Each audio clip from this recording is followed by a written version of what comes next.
This is your High Desert Sports Report, the Victor Valley's only weekly action highlights sports program, covering our area's schools, teams, athletes, and sporting events. Yardbirds fans take a lot for granted when it comes to Ronnie Grant's heroics. Ronnie Grant launches this two-run home run in the bottom of the eighth to lift High Desert up over and past very tough Ruidoso Osos after the Southern Division Grizzlies from New Mexico had beaten the Yardbirds 2 straight at Adelanto Stadium. Trouncing the Yardbirds, in fact, scoring 27 runs in those 2 games to the Yardbirds' 11. Ronnie, was this win a little more important than some of the others? This is a lot more important. We were on a big losing streak. Everybody was struggling the past 2 games. We finally put everything together, pitching, hitting, defense. Got it together, and we finally got that win tonight. Way to come through. Thank you, thank you. The ramifications of the victory are enormous. High Desert bent on proving to the Grizzlies that the Yardbirds are really not the team that had been drubbed 15-7 and 11-4 the 2 previous outings. Granted, High Desert had not played very good ball in those 2 losses, but this game set out to show the Grizzlies and Yardbirds fans that this is a very good Yardbirds team. Starting pitcher Jordan Norton let Ruidoso Osos know right off the bat that they were facing a better version of the Yardbirds on this Friday family feast night. Jordan Norton shuts out the Grizzlies through the first 4 innings. He does not allow a hit through 4.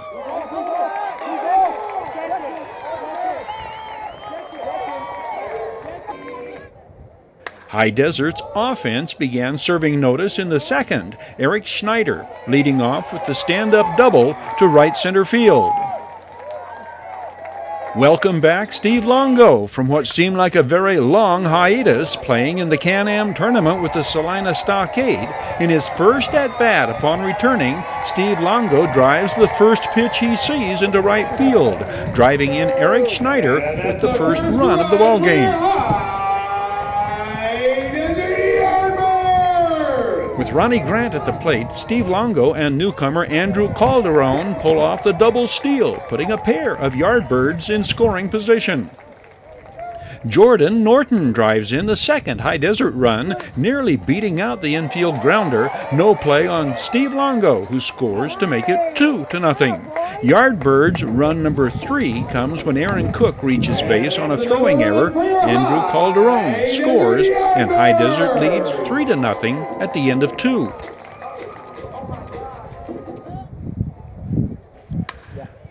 High Desert adds another run in the bottom of the 3rd. Jason Johnson-Wilcoxon nearly hits it out. The drive to center field bounces off the Alaska USA sign. A leadoff triple for Jason Johnson-Wilcoxon off Grizzlies starter, southpaw Zach Youngberg. First baseman Shane Brown.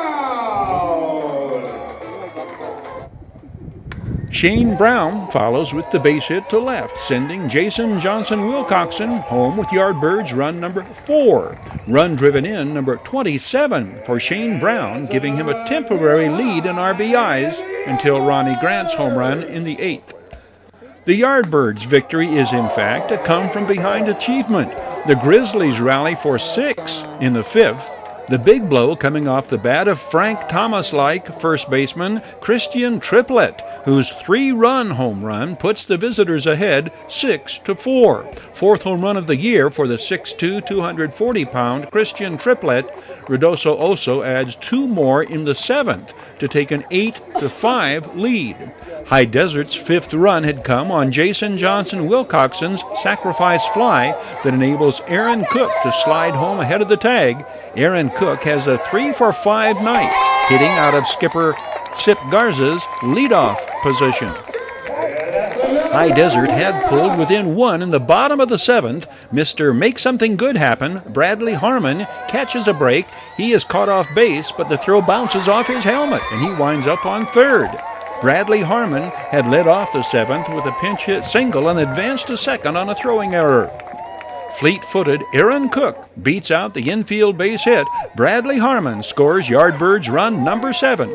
It is 8-7 Grizzlies going into the bottom of the 8th. And that's another run for your High Desert Yardbirds. Avery Brandon puts himself in position to be the winning pitcher if his team can rally. Avery Brandon holds the Grizzlies scoreless in the 8th, coming off with the Yardbirds still trailing 8-7.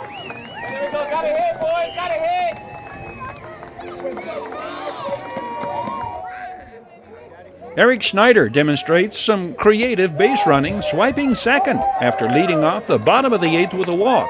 First stolen base on the year for Eric Schneider, whose efforts are applauded by skipper Sip Garza. Ronnie Grant takes a strike. There are 2 outs. Ronnie Grant takes the second pitch from right-handed reliever Victor Flores, high, up, deep, over, and out. Ronnie Grant's 6th home run of the season gives the Yardbirds the 1-run lead. Ronnie Grant also takes over the team lead in runs driven in. The 2-run homer gives him 28.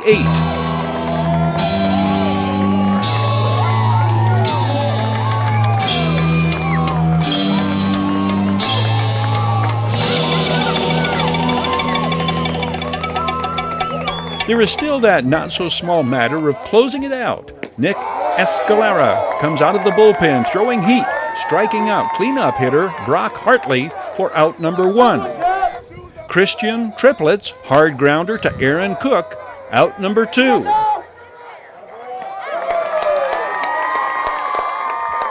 The Grizzlies place a potential tying run on second, and High Desert catches a break when Nick Wagner's drive into the left field corner hops the fence for a ground rule double, sending the potential tying run back to third. One unsung hero for High Desert is catcher Eric Schneider, who has blocked seemingly countless pitches in the dirt all night. Nick Escalera strikes out Connor Arcobasso, and the win is in the books. Nick Escalera the save, the final, High Desert 9, Verdoso Osos 8.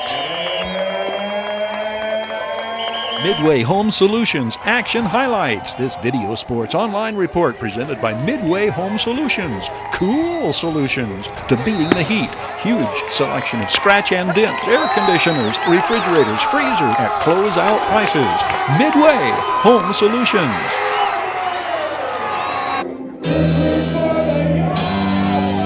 High Desert's Week 6 highlights treat local fans to home field debuts of a pair of local pitchers.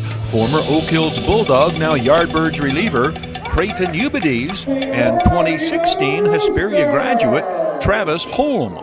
Starting pitcher Travis Holm, now a coach at Oak Hills High School. These action highlights and sound bites answer queries as to whether the 22-year-old was nervous in his debut and how the sand pile-like mound contributed to his getting off to the start he had. I invited I coach at Oak Hills High School, and I invited him out, and he told them, and it was surprising to see him out there, and they were there, and they were peeking their head in the dugout, so that was a lot of fun. Yeah. Now, when you're on your game, what do we see? What are your strengths? What are my strengths? I pound the zone very effectively. Usually my fastball is on. Now wait, your first 4 pitches last night were balls. Yes. But this is where I want to bring up the point. The mound makes a world of difference. Yes, it does. That thing was like a does. sand pile. It really was.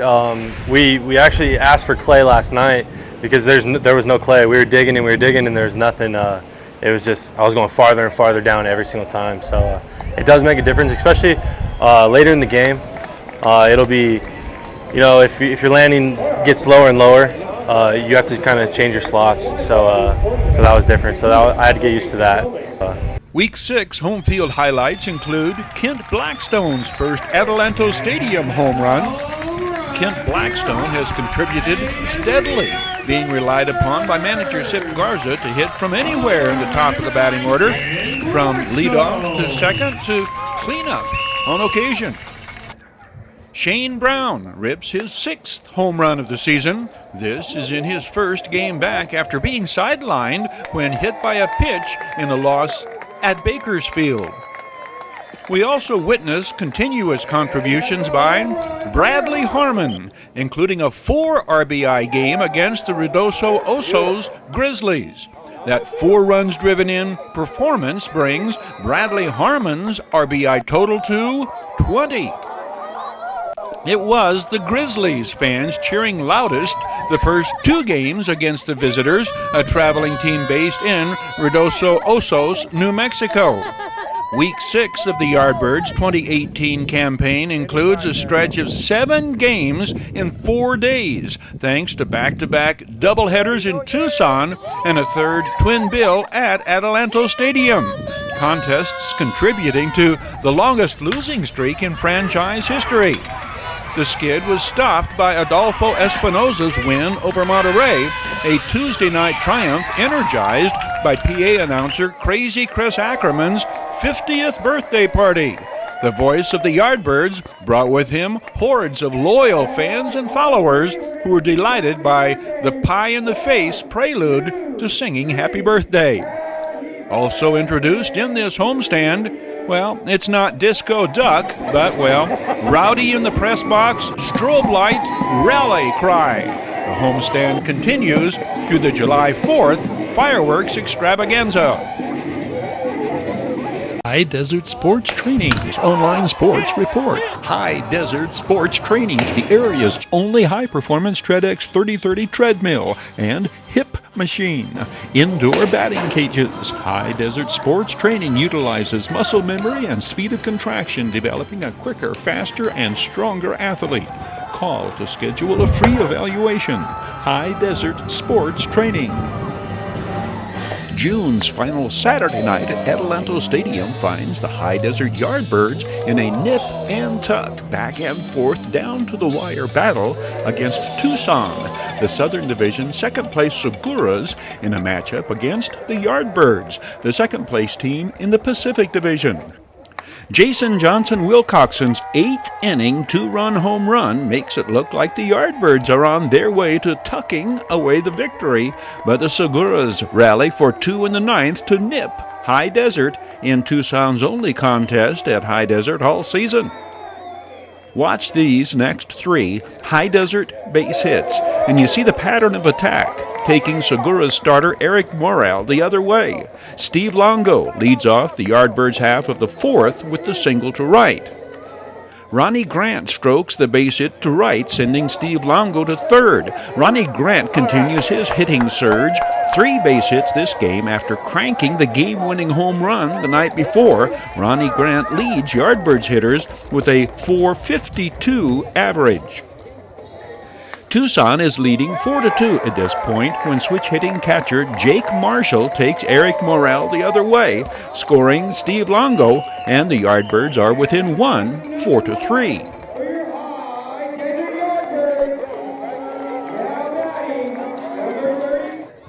Aaron Cook drops the single in front of center fielder Jacques Moore. Ronnie Grant and Jake Marshall racing home, and High Desert has its first lead of the game, 5-4. Leadoff hitter Aaron Cook registers 2 more hits this game, lifting his batting average to .339. The lead is short-lived. Greg Gosden cannot get the 2-strike pitch past Segura's shortstop, Kevin Carr, who blasts his 4th home run of the year over the left field wall. The 3-run homer puts Tucson back on top, 7-5. Both teams add to their run total in the 6th. Switch-hitting pinch hitter Bradley Harmon with another make good things happen at bat. Bradley Harmon hustles to 2nd and will advance to 3rd on Aaron Cook's ground out to short. Kent Blackstone drives the first pitch he sees in this at-bat to center. Center fielder Jacques Moore cannot make the play. Brad Harmon scores, and Kent Blackstone winds up at 2nd with his 14th double of the year. RBI number 23 for the first-year Yardbird, hitting 3rd in skipper Sip Garza's lineup this night. Kent Blackstone registers a pair of base hits this game, raising his average back up to .307. High Desert will turn around and tie it up in the bottom of the 8th. There are 2 outs. Kent Blackstone on first. Yardbirds trail 8-6. Jason Johnson Wilcoxon uncorks the first pitch he sees from reliever Ben Avila for the towering home run, and High Desert has tied the score at 8-8. Jason Johnson Wilcoxon, the Yardbirds' hottest hitter entering July. This is team high 8th home run. These are RBIs 28 and 29. He is now leading the team in runs driven in. His batting average now an even 400. Shane Brown follows with the deep drive to center field, just missing his 7th home run, settling for the stand-up double. Pinch runner Kieran Whitfield is stranded. High Desert will leave 11 base runners stranded in what becomes a Tucson 10-8 triumph. Your High Desert Sports Report is brought to you by Down Home Grill in Victorville on the corner of Bear Valley Road and Ridgecrest Drive. The world-class auctioneers at I-15 Auctions. Bid fast, bid last. I-15 Auctions. Midway Home Solutions in Victorville, providing highest quality home appliances at discount prices for 6 decades. And Iwanzak Law Firm, trial lawyers for serious problems. And by the Community Table Restaurant in the Holiday Inn in Victorville, supporting High Desert teams, athletes, and sports programs.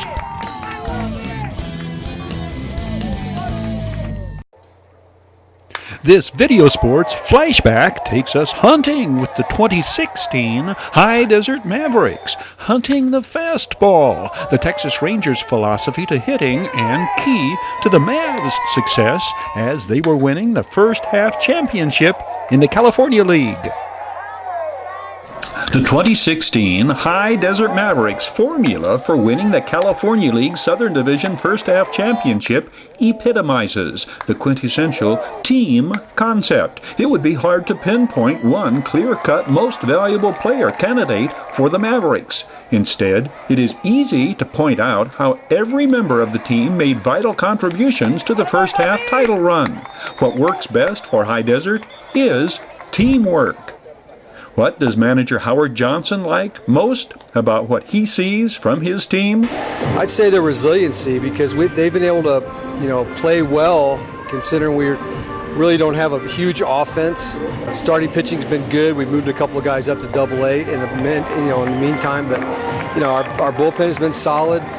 Position player wise, what I like is the fact that they've done a good job regardless of where they've hit in the lineup or where they've played in the field, and that's important because that shows me that they are prepared to play.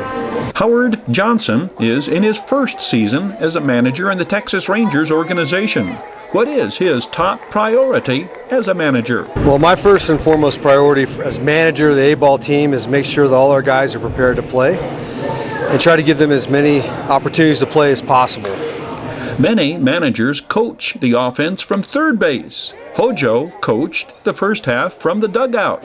Well, I would be at third. I would have been there, but my foot was in a boot for most of spring training and pretty much most of the first half. So I'll be out there at third, some in the second half, but pretty much just for protection so I don't re-injure it. Okay. Hojo, do you have one golden rule, one rule that is above and beyond all others that every player that is on a Hojo managed team knows this, first and foremost, is a rule that must be obeyed? They got to be prepared. I mean, besides being on time, right, and ready, they got to be prepared to play. And no matter what the situation is, if they're in the game, I expect them to get the job done. And that's what I demand from them. Is I want them to feel like every time they come to the ball field that they're going to have a chance to help us win. But I want them to be prepared to play even if they're not in the lineup. Howard Johnson definitely takes more notes during the game than any previous Mavericks manager. Well, I make notes of things that happen during the game that are important, whether put them in a report. I try to be as descriptive as I can because I'm trying to paint a good picture for the Texas Ranger organization and find, the things that our players are doing so that we can evaluate properly and address issues if we have them, or hopefully advance guys when they deserve it. What does the Mavericks skipper deem the biggest factor in winning the first half Southern Division title? Well, I think mainly because our bullpen has been strong. We've been able to hold leads when we get them. Very few blown saves. Our guys done a good job with that. You've got a starting pitcher now into the 5th, 6th, maybe even 7th inning. What are you watching for specifically to determine whether you leave him in or take him out? Really just command. If they're able to throw strikes, I don't care about the velocity as much as at the command, because my opinion is that if a starting pitcher can get us 6 innings, maybe even 7, that means he's spotting different pitches and he's not falling behind a lot of hitters, and that's really the key right there, is not falling behind. The Mavericks split their first series to start the second half. Workhorse David Ledbetter, the team's leader in innings pitched, winning the final game of that series in Rancho Cucamonga.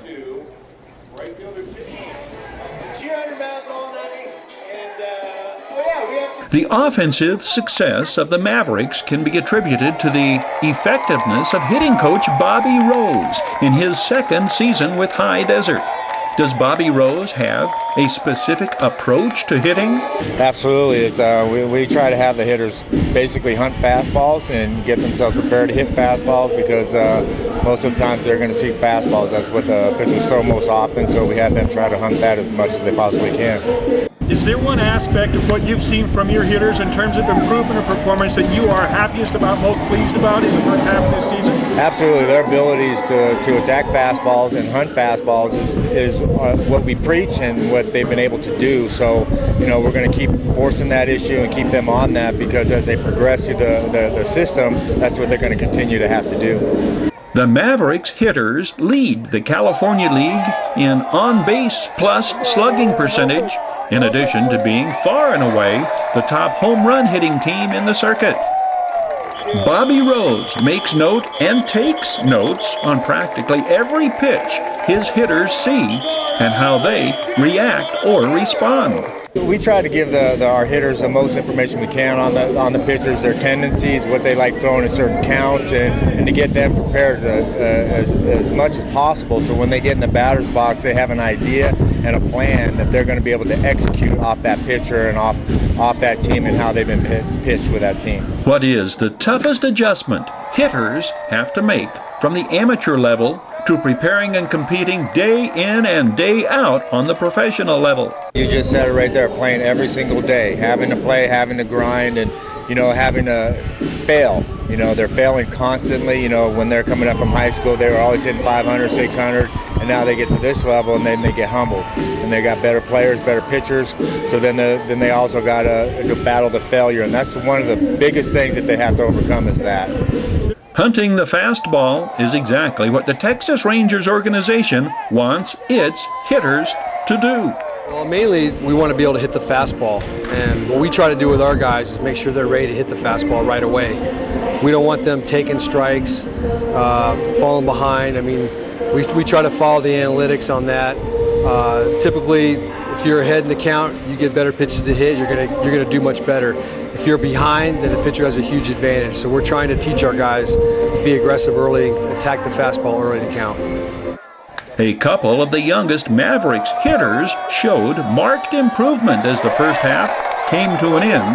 Jerome Profar worked his way up to hitting cleanup in the batting order, putting together a 10-game hitting streak to end the first half. Shortstop Michael De Leon, the youngest Maverick at 19, has hit in 9 of his last 10 games at the time of this report, raising his batting average to just under .290 and hitting his first 3 home runs of the season in the process. The youthful De Leon's defense, brilliant. The first half, he is the Rangers' 19th ranked prospect, according to MajorLeagueBaseball.com. There is talk Major League Baseball may change the strike zone, shrinking the strike zone by raising it. Over the past 5 seasons, the strike zone has expanded by about 40 square inches. Big league offense has dropped off, so the strike zone will be reduced. Will that affect the approach Bobby Rose and the Texas Rangers preach? All I do is just tell them to hunt the fastball. They can't do anything about the strike zone other than because it's human. There's a human person back there, and it's all about his judgment, what he thinks what a strike is. So it's them getting a good pitch that they can hunt and put a good swing on that pitch, basically. Travis Demerit picked right up where he left off the first half in leading the California League in home runs. The All-Star second baseman hammered his 19th in High Desert's first victory of the second half and followed with his 20th, another High Desert triumph in Rancho Cucamonga, the opening series of the second half.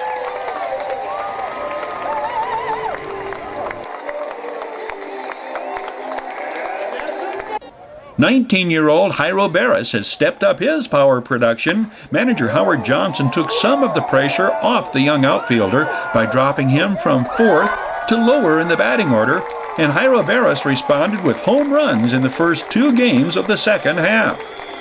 Jairo Barris is ranked the 5th highest prospect in the Rangers minor league system. Scott Heineman was the top Mavericks hitter the first half in terms of batting average.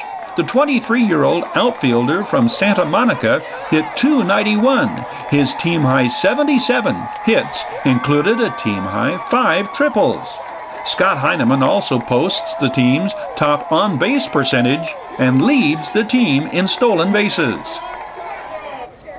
All-star catcher Jose Trevino raised his batting average to .286 at the close of the first half. The 23-year-old from Corpus Christi, Texas, and Oral Roberts University has the lowest strikeout ratio among Mavericks hitters. A defensive wizard behind the plate, Jose Trevino was charged with but 1 error the entire first half of the season. Jose Trevino ranks as the number 21 prospect in the Texas organization. Luke Tendler is the team's RBI leader. The 24-year-old from Wilmington, North Carolina, also leads the Mavericks in doubles, 20 at the All-Star break. Among the steadiest players the first half, third baseman Josh Morgan, whose defensive play solidifies the High Desert infield at the hot corner. The 20-year-old from Corona and Orange Lutheran was a third-round draft pick of the Texas Rangers in 2014 and is the 9th-ranked top prospect in the Rangers minor league system.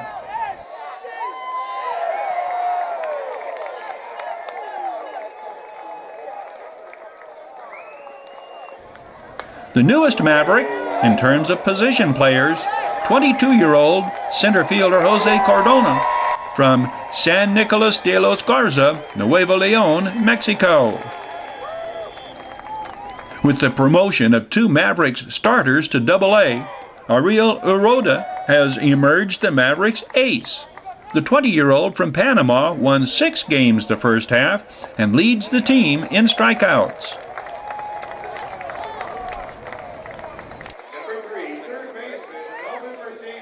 Daniel Smissen was born on the 4th of July, and the last 2 years he has celebrated his birthday and Independence Day by winning his main at Wheel to Wheel Raceway's Firecracker Derby. What all went right tonight, Daniel? Yeah, well, I had a lot of good luck on my side tonight, you know. I had a lot of problems with my clutch last 3 or 4 races. I figured it out. I did a lot of work on my chassis. A lot of people helped me. So, you know, today's my birthday, and I won last year in the restricted, and I won again this year. So I'm pretty stoked. Happy 4th of July birthday, and congratulations. Thank you. Thank you, everybody. 11 Speedway sprints start the Pro 500 main. John Alonso, 99, pole position, trying for back-to-back main events victories. 3 outside front row, Jacob Rogers. Second row, 10, Brian Struder. 7, John Aiden. Ironically, both about to be eliminated in separate crashes. Daniel Smissen inside third row, Buck Blair alongside Dark 39. Second lap, it is Brian Struder crashing. The Murrieta-based veteran is all right, but his TWS Racing Speedway sprint requires some repairs before the next wheel-to-wheel go-round. Restart, field now 10, green 8 ball, Ryan Tippett's spin into turn 2 does not interrupt front runners John Alonso and Jacob Rogers. Daniel Smissen in green 88 closes the gap on the backstretch with Bobby Taylor 766 right behind. Jacob Rogers spins out into turn 3. Buck Blair avoids John Wilborn. Another restart.